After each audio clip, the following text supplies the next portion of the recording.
मौजूद आहियूं बुकेरा शरीफ लगोट कोड़ो खान दावदाणी में, जिते हर साल जी हिन साल बि सिंधी सकाफ़ती ॾियारो भरपूर नमूने सां मल्हायो पियो वञे, जिते रईस मंज़र हुसैन दावदाणी पारां यंग दावदाणी इतिहाद जी जेको आहे सो सरपरस्ती करे रहियो आहे। सभी मोटरसाइकिलनि जी ऐं गाॾियुनि जी जेको आहे सो रैली सां हिननि भरपूर जेको आहे सो रैली कढी आहे। ऐं सिंध जी जेको सिंधी पारां जेको उनवान ॾिनल आहे मज़हबी भाईचारो, असांजी सकाफ़त ऐं सिंधू दरिया जेको आहे सो असांजी मईशत आहे, उन सिरे हेठि जेको आहे सो हिननि भरपूर मोट ॾिनी आहे। अचो त हिननि सां ॻाल्हायूं त हिननि जो छा चवणु आहे। सिंध टी वी वारनि माशाल्लाह हमेशह जेको आहे सुठो प्रमोट कयो आहे ॾींहं खे, ऐं माण्हुनि में अवेयरनेस ॾिनी आहे पंहिंजी धरती सां, पंहिंजे कल्चर सां मुहबत करण जे लाइ। हर साल असां जेको आहे पंहिंजे हिन कल्चर डे खे ईद जा मल्हाईंदा आहियूं। ऐं असांजो जेको ॾींहुं मल्हायो पियो वञे न, इन ॾिहाड़े जे लाइ मल्हायो कोन पियो वञे शो शाट जे लाइ, पर हिन ॾिहाड़े जो हिकिड़ो मक़सदु आहे जीअं असांजे सिंध जा वसाइल असांखां पुॼा पिया वञनि, असांजे वसाइलनि ते धड़ लॻाया पिया वञनि, असांखां मईशत असांजी तबाह कई वञे। जीअं हींअर तव्हांखे ख़बर आहे त असांजे सिंधू दरिया में 6 केनाल कढिया पिया वञनि।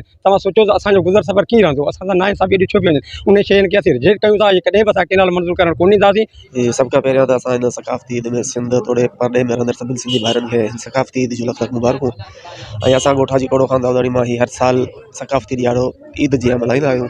ऐं हितां अॼु सवे मोटरसाइकिल ऐं गाॾियुनि जो काफ़िलो टंडो लहर प्रेस क्लब ते वेंदो आहे। कैमरामैन टीम सां गॾु अब्दुल गफ़ार खोकार, सिंध टीवी न्यूज़, बुकेरा शरीफ।